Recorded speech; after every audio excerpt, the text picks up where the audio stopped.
Quem quer ter uma startup? Dependendo da entonação que se dê à frase, pode parecer até título de programa de auditório, daqueles que o participante é desafiado de várias formas até alcançar o seu milhão. Está no ar mais um desafio do Quem Quer Ser um Milionário? É isso, deu para entender, né? No programa de televisão, os convidados respondem perguntas do apresentador, podem pedir ajuda em determinados momentos e o episódio todo é alinhavado por histórias pessoais de luta, investimento e superação. Se parece bem com o tema deste nosso episódio.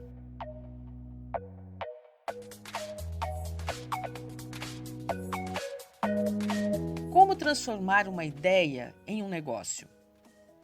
Neste episódio do Painelcast, o quarto deste canal, vamos falar sobre startups. Ouvir histórias que inspiram e também podem colocar o chão sob os pés dos sonhadores. Acredite, isso é bom.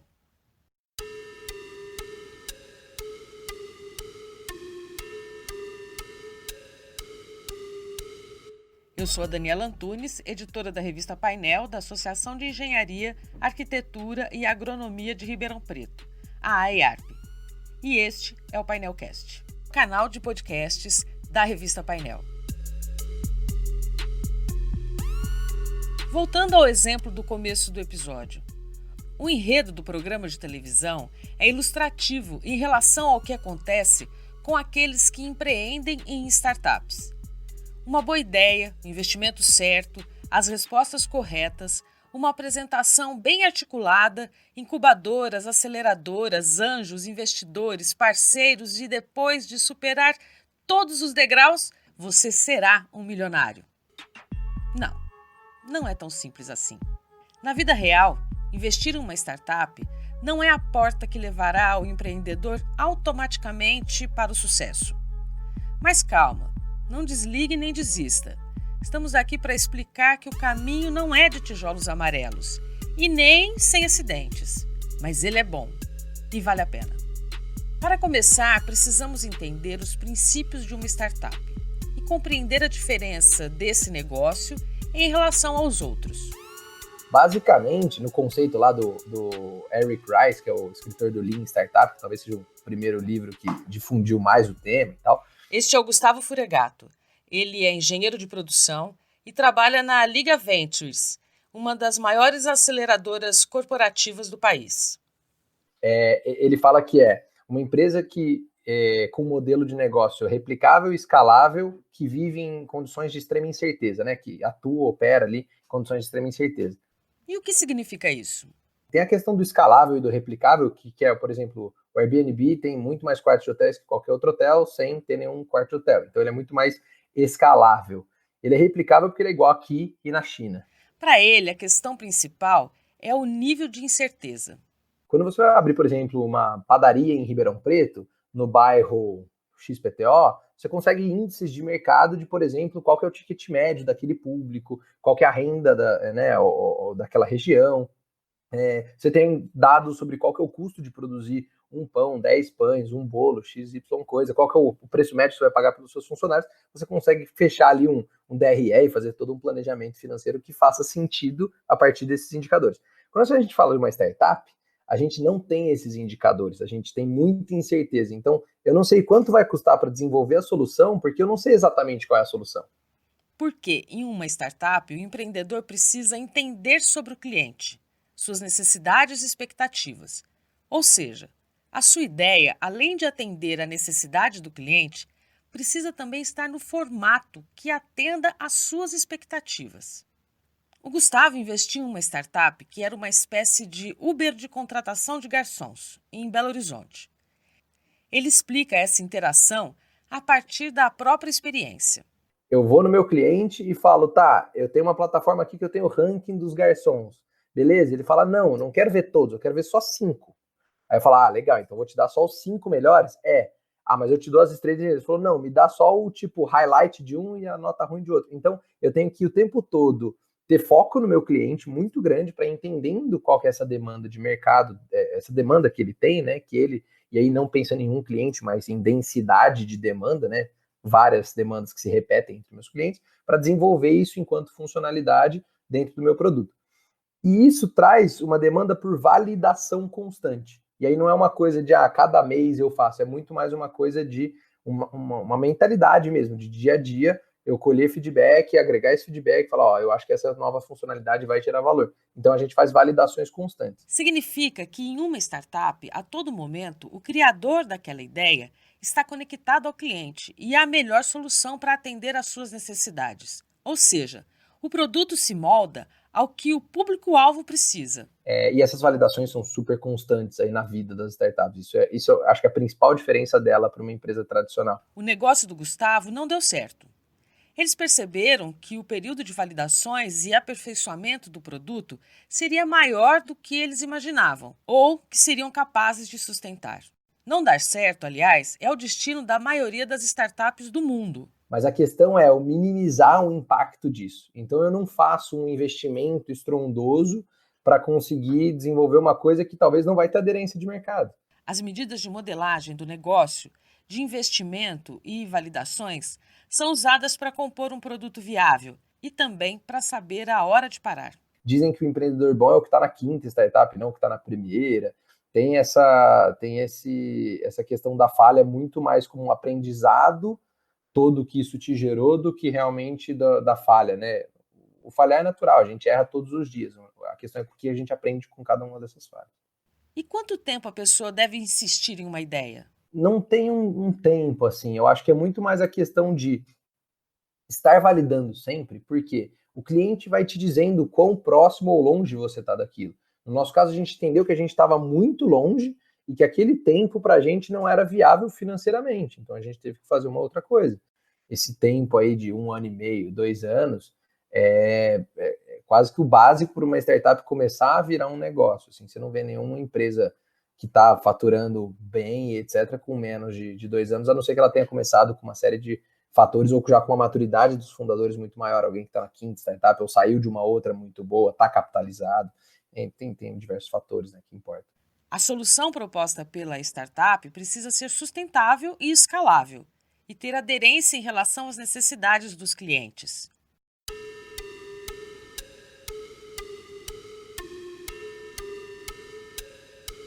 Em uma situação em que tudo deu certo, todas as validações, investimentos e ajustes foram feitos e o negócio pegou, é hora de descansar porque, enfim, o empreendedor tornou-se um milionário? Não. A inovação é uma engrenagem que nunca para. O Gustavo trabalha em uma empresa aceleradora de startups. Ele conecta soluções criadas por startups às necessidades de grandes corporações. Ouça este exemplo. A Vedacity tem um programa de aceleração com a gente, que é o Vedacity Labs, inclusive está no segundo batch, e eles estão acelerando uma série de startups que fazem, por exemplo, a gestão das obras, né, do cronograma de obras, usando uma ferramenta toda automatizada para melhorar a eficiência, a comunicação, uma série de coisas. A parte da visibilidade do que está acontecendo na obra em termos visuais, né, de fotos, para fazer uma gestão de obras à distância e poder fazer apontamentos. É a Constructing, que é uma outra startup, a primeira que eu falei é a Prevision, que é uma startup também acelerada por eles. Então, eles estão olhando para essas startups para fazer negócio com elas e oferecer essas soluções para mercado. Então, a Vedacity, como uma indústria, né, do setor, por meio de uma iniciativa que eles criaram, que é a Vedacity Soluções Tecnológicas, eles, juntamente a essas startups, estão oferecendo esses serviços para as construtoras, para o mercado, para digitalizar a construção civil, porque a Vedacity entende, aí é uma opinião minha, né, mas a Vedacity entende, enquanto indústria, que ela, digitalizando a construção civil, ela tem uma maior maturidade desse mercado como um todo, o que vai aumentar a previsibilidade de demanda, entre outras coisas, e ela quer realmente não ser só uma empresa de produtos, uma indústria, ela quer ser uma empresa de serviços também. Então, como eu disse, é um movimento estratégico que ela está fazendo, usando startups para gerar negócios no mercado. E este? O Pão de Açúcar tem um case com a Liga Ventures, né, que é onde eu estou atuando hoje como gestor de aceleração, que eles queriam fazer a distribuição de produtos do Pão de Açúcar, né, das próprias marcas, dentro do Uber. E aí existe uma startup que chama No Menu, é uma startup que tem aquelas caixinhas de venda, né, aquelas é tipo um casezinho com um mostruário de produtos, você escaneia o QR Code, compra o produto e o motorista te entrega, porque hoje, principalmente em grandes capitais, existe uma demanda por comer, por exemplo, algum snack, alguma coisa no meio tempo ali, entre uma reunião e outra, né? Eu saí de Itaim e fui para Paulista, eu já gasto 45 minutos no carro, é um bom horário que eu poderia fazer um lanche, visto que hoje em dia é uma correria, quer dizer, era, né? Até esse momento atual uma correria. Então, o que eles fizeram foi, a startup já fazia isso. O que o Pão de Açúcar fez foi, deixa eu conversar com eles, para a gente oferecer os nossos produtos dentro deles. Então, eles foram um canal de distribuição dos produtos do Pão de Açúcar, que se tornou super relevante, e aí eles ainda estão fazendo negócio. A corporação não necessariamente compra a startup. O modelo, na verdade, pode variar muito, né? Então, tem casos nos quais, sim, a empresa adquire a startup, mas tem muitos outros casos nas quais eles simplesmente fazem negócio. Então, para a Vedacity, que tem interesse em oferecer soluções para o mercado, soluções tecnológicas para o mercado de construção civil, oferecer a solução, por exemplo, da Construct-in de fotos 360, monitoramento à distância para o mercado, demanda simplesmente uma parceria entre elas para que elas ofereçam isso para o mercado, e aí pode ser um contrato de receita compartilhada, porque a Vedacity já tem muitos clientes que são construtores, então ela vai abrir muitas portas para a startup que é pequenininha. Ou pode ser realmente uma aquisição, uma fusão, alguma coisa nesse sentido, ou pode ser um desenvolvimento diferente que vai fazer com que essa câmera pegue, por exemplo, alguma coisa de impermeabilização, não é o caso, né, mas poderia ser um co-desenvolvimento. Então, existem diferentes modelos e muitas vezes nem contrato precisa ter, na verdade, o interesse da grande é potencializar o uso da pequena naquele mercado. E às vezes ela não ganha nada com isso, ela só vê um mercado mais maduro para comprar suas soluções, por exemplo. Então, esses modelos variam bastante. Gustavo tem 26 anos, mais de 100 startups aceleradas e 6 grandes corporações no currículo. Faço 27 esse mês, só para não ficar tão ruim. E tem idade certa para empreender?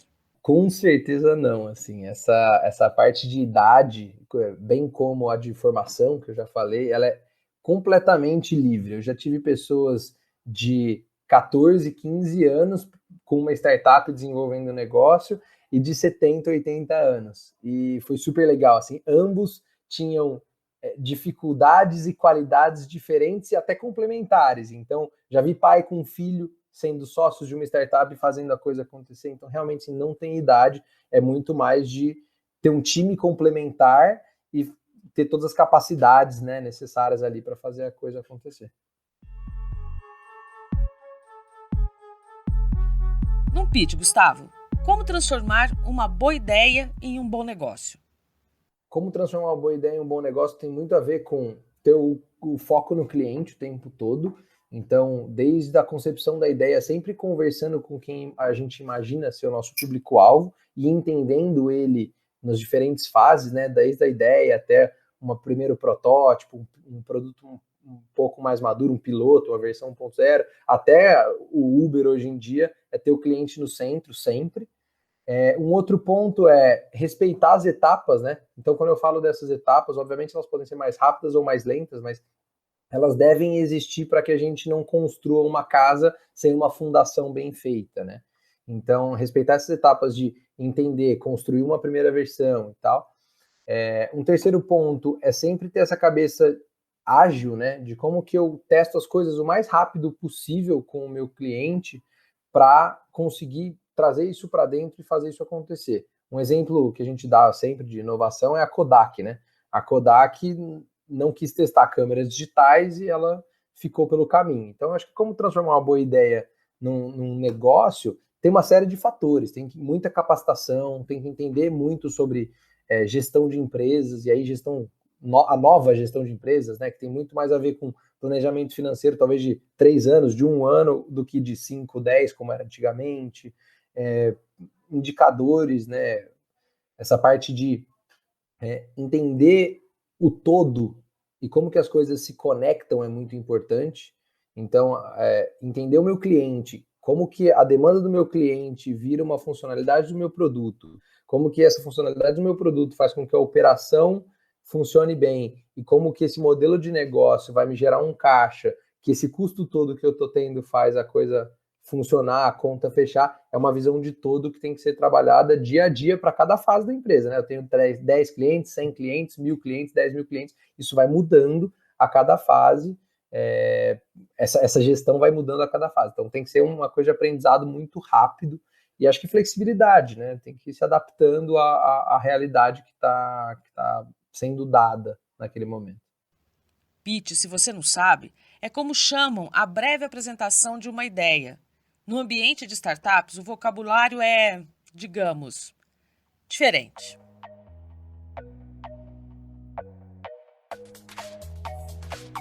A IARP produziu um material com informações detalhadas sobre o tema.